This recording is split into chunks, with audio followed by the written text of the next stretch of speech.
So it's Wednesday morning. There's where I camped at Porter Lake.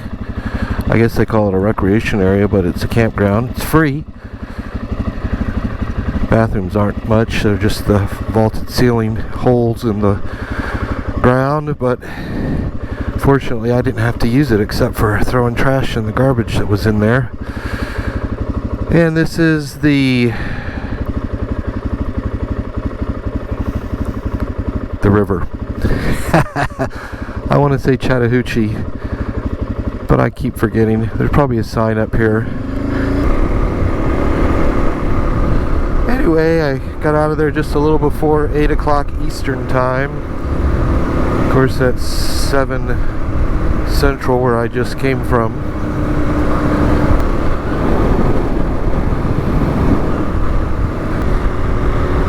Another overcast morning so far, but not anywhere as cold as it was yesterday when I left Fort Walton Beach. Man, these 4 service roads continue to be in great shape. Those hunters said that the roads on this side of the river don't seem to get groomed as much as the ones on the west side of the river, but other than a few low spots like this right here, it's been pretty good. Very little water in any of those low areas, and if there was, certainly easy enough to get around. There's plenty of shoulder, such as here. If you were on this section, I think this is 314. As you leave off of that FH13 headed south, I would definitely try to skirt some of those. If they were full of water, they'll probably surprise you to be a little deeper than they might appear as you're approaching them. Now that one did not have as much room to get around it as some of these others have. They put these stakes out, but there's definitely a rock bed that they've added to it, so for the most part, even though they might dip down to a degree, there's no hidden secret potholes at the bottom of them.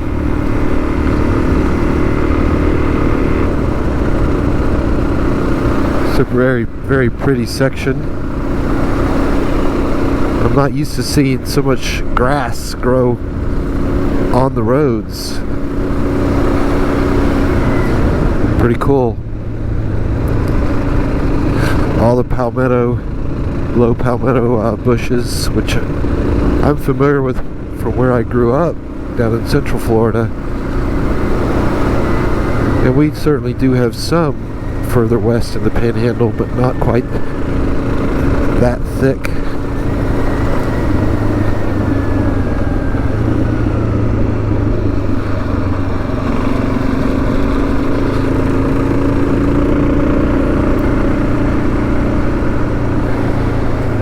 So that was after I got off of 314. I think it was that was part of 329, which it looks like 329 takes a left here, and I'm staying on 329.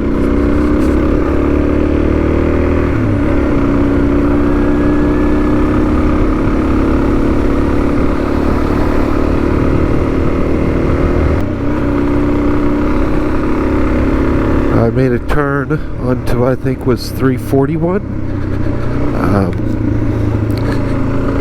That little spot anyway was a little tighter. Yeah, this section too, a little more overgrown, not such a large shoulder.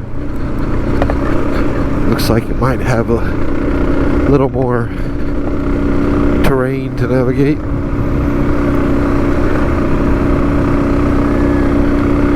Not quite so well groomed as some of the other roads, or maintained. I don't know if grooming is the right word or not.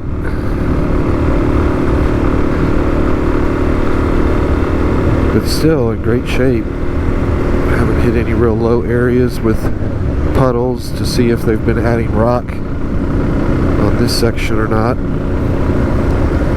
Looks like I might have a low area right here with some mud. A little bit, not bad.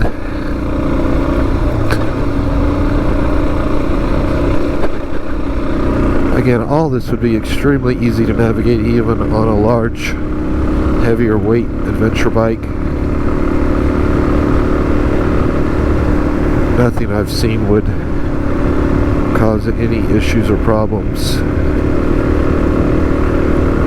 I did not do the dip down to Crawfordville, down into S.E.A.T forest area, so I don't know if there's more sand down in that area.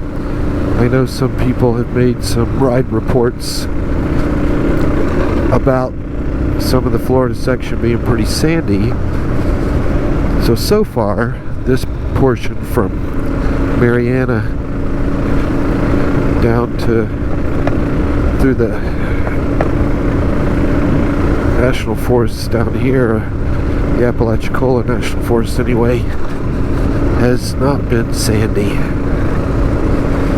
I could definitely see that it would be pretty wet though if there had been a lot of rain. It was a pretty good little dip. Because even though they had some rain here a few days ago, it's really in pretty good shape, but I can see some real swampy sections on the side.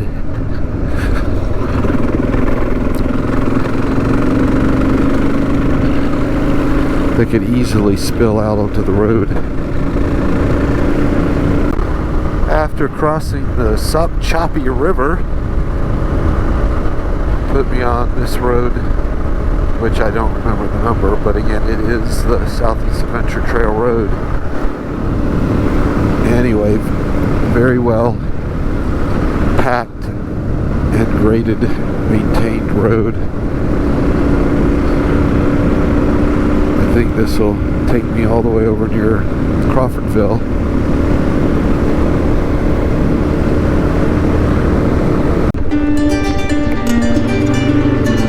We're to 357, it looks like. So this is a little more like some of the other roads.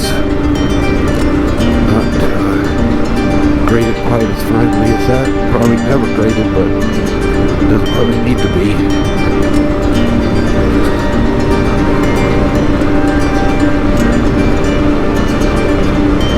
Definitely some potholes, but plenty of room to get around them.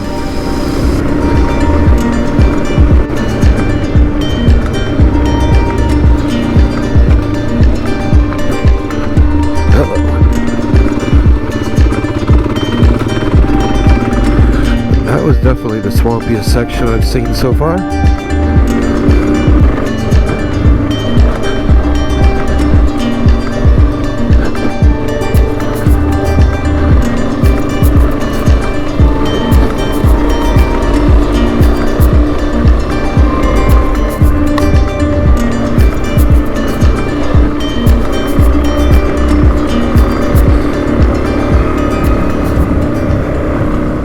I've come out of the forest roads and onto some pavement until I head a little bit north here in just a moment up to Crawfordville. Those hunters definitely were accurate when they said that the Forest Service roads on the east side of that river as I left Porter Lake were not maintained as well as those on the west side. It was fun, nothing that was an issue or a problem, but again, if there was a lot of water on the roads, be very careful with what potholes you choose to go through, because some of them will be deeper than you expect. As you leave out of Crawford and head east, you get a nice little section of this road before getting on US 98 for a short period of time.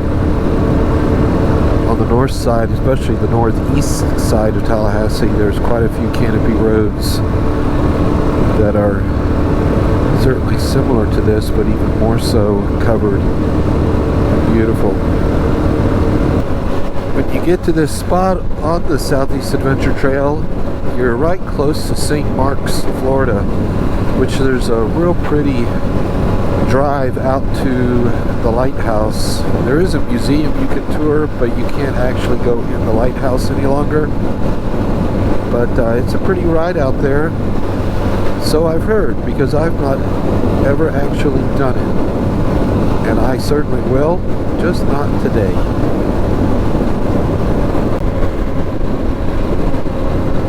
So we're coming into Newport, and I'm going to take a left here just before you go across the bridge and the river. This is the Osceola River, I can't remember. But anyway, there's a campground right there that is part of the Osceola County Parks that looks like a great option for a place to camp if you ever need one. I certainly think that my turn is before, yeah, there it is, right there.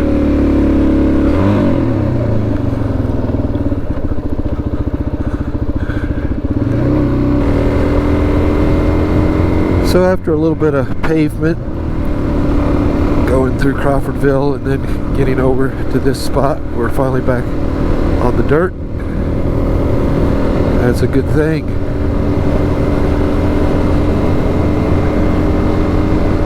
Glad to see the sun finally up. So as we cross the St. Marks River, we are on a road called Natural Bridge Road. I've heard some others comment on this road, and so I've really looked forward to riding it. I was, for some reason, under the impression it was dirt, but it looks to be paved, at least so far. So it would make a nice ride for your street bike as well.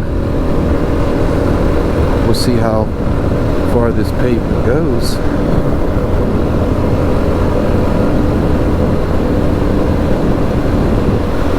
I'm not real sure why the name Natural Bridge, unless it was just a ridge through a swampy area, so they called it a bridge. And because it was a ridge, it was natural.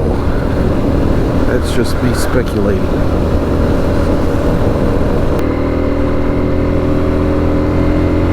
Alright, so after coming off that Natural Bridge Road and down a short portion of, I think it was Highway 59, you get back in the dirt,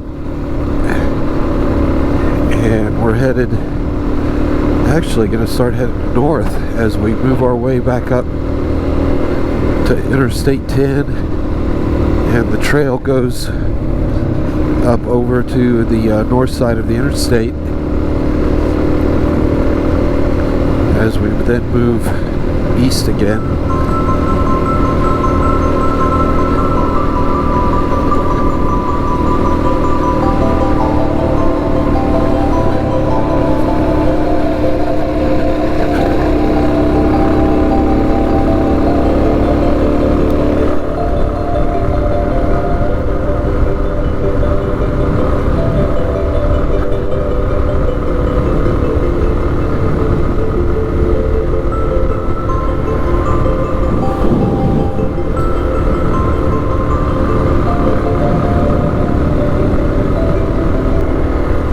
I know there's a section up here that I'm sure I'll try to get the camera back on for you, that some have reported a gate was closed, so we'll see what I find when I get there.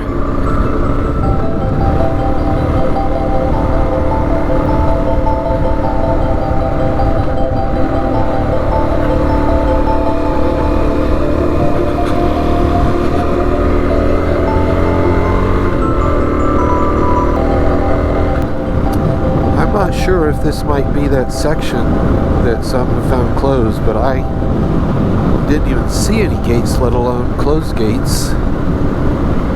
And I remember looking at this portion on the maps, and it didn't even really show a road.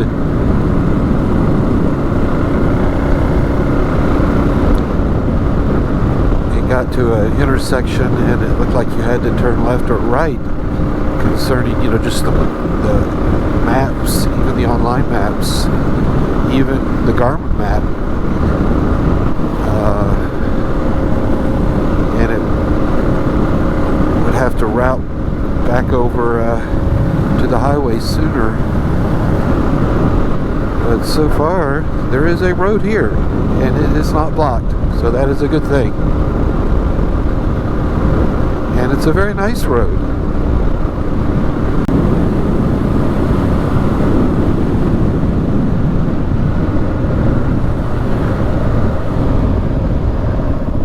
So this is part of the Osceola Wildlife Management Area.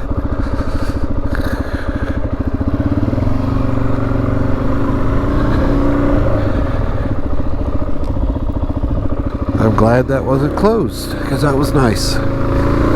Alright. I think we have a little bit of pavement ahead of us before we get up north of I-10. So after you come out of that Osceola Wildlife Management Area back on the Highway 59 for a bit, you get off on this section that leads you into this really nice long dirt road through pastures. It's a little sandy in places, but not bad.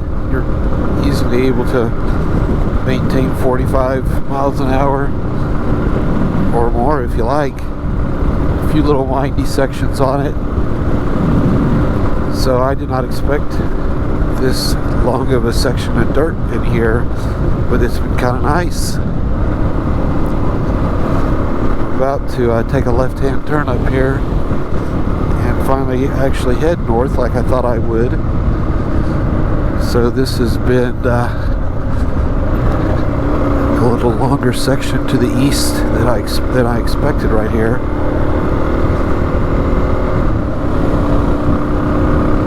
This has been nice. Had a lot of cows staring at me.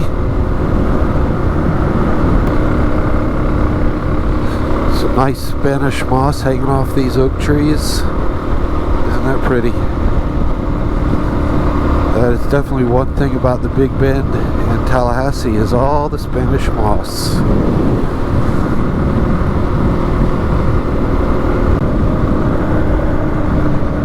Alright, here's our turn. See what kind of changes we get here.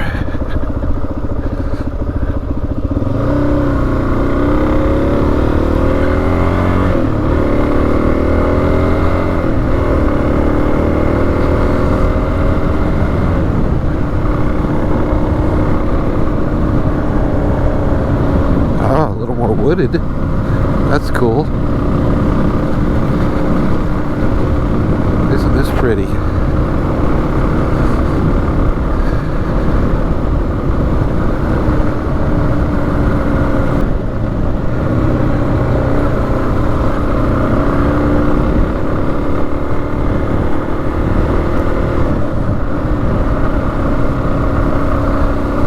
Just meandering through these farms, cattle grazing area, unduring a few cows and getting plenty of stairs.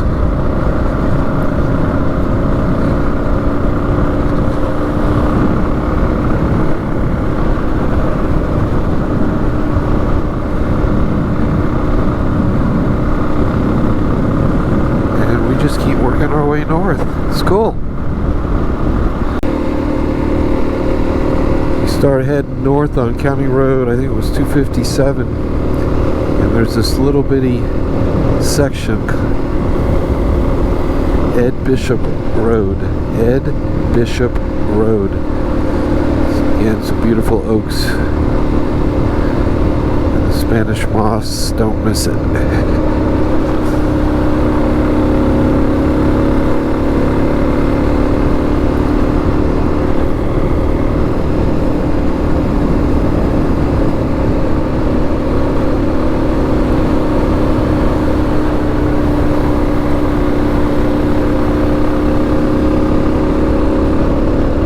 So that little Ed Bishop Road section is just south of Interstate 10. And I was correct, it's County Road 257. So we are finally getting back north of I-10 since we crossed south of it yesterday right after lunch at Mariana. And we will stay north of I-10 all the way to Lake City and Ocean Pond. I believe the rest of the Southeast Adventure Trail does stay north of I-10 as you move a little bit further east towards Jacksonville before you head north up into Georgia.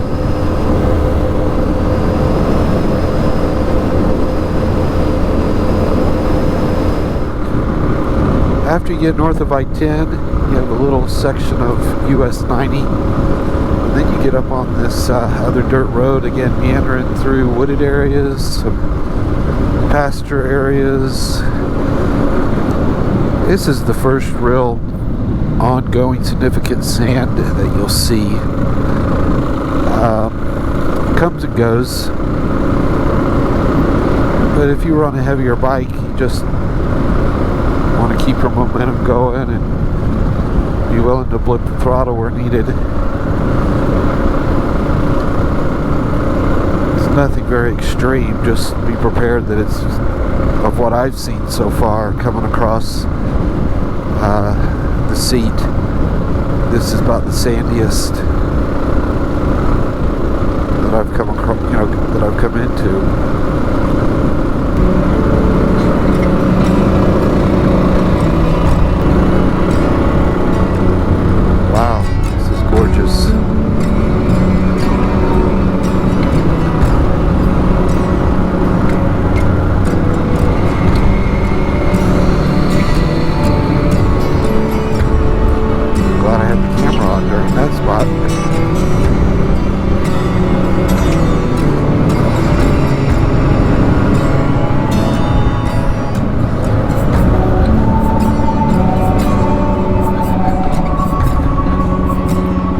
Almost sad it doesn't keep going that way, but we take a right hand turn here.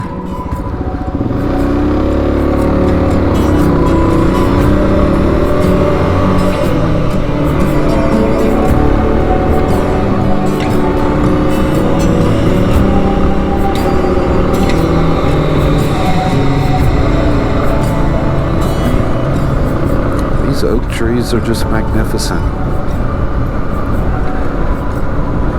And to see how this road has eroded away over the years. You're going through a little valley, almost a little, what's the word I'm looking for? It's a gap, but yeah, that word.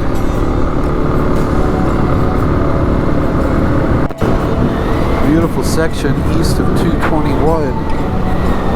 All these nice pasture lands. They're surprisingly green for early January.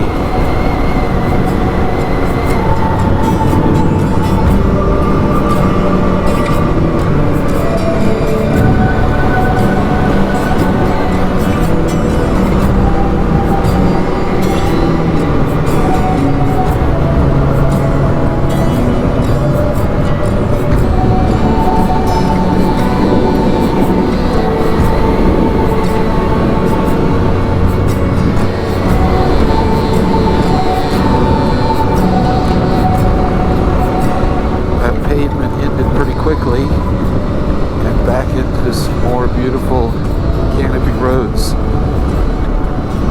You just don't realize how many of these canopy roads exist, especially until you get off into these smaller dirt roads.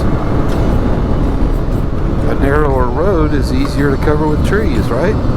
Makes sense.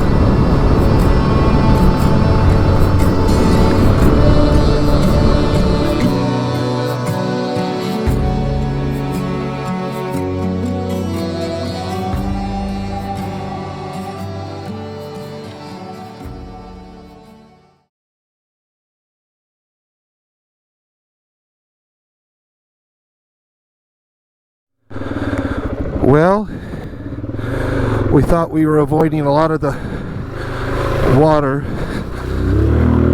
Ah! Oh crap!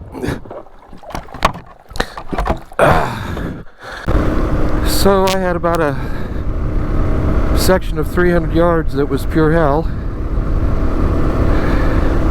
After the first spill, I learned I'd be able to pre-walk some of those puddles and then walk the bike through them.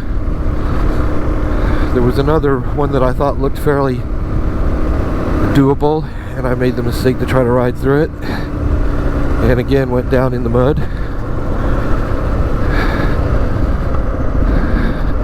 So definitely learned my lesson about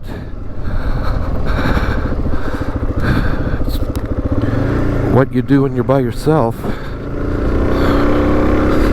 Alright, if I have to come back, that'll take me back to 441, I bet. So I'm mostly praying that from here on out, I don't have that kind of flooding issue. If I do, I go back to 441 on that road right there.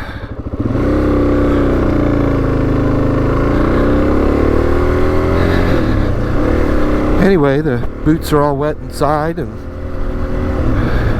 pants legs up to my knees, my left arm, but praise God I kept the bike out of the water enough. I didn't get any water in the airbox.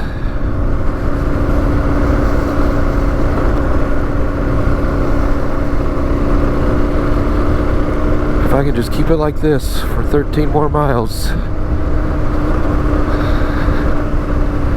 I will be happy, happy, happy. So if you're riding the S.E.A.T and you get off 441 up north of Ocean Pond, that first road is great. Then you take a right-hand turn, and that next quarter of a mile, first puddle's not too bad, but the next set, whoo, if you're loaded down, caution to you. It's like I was saying though before, the water's so dark that you just can't tell where the ruts are and exactly how sticky the mud is. So you'd really have to be cautious and pre-walk it and then walk the bike through it, walking beside the bike, even not on it, because you won't get enough footing in that mud. If you got a heavier bike than 320 pounds, I'd say just turn around, go back to 441.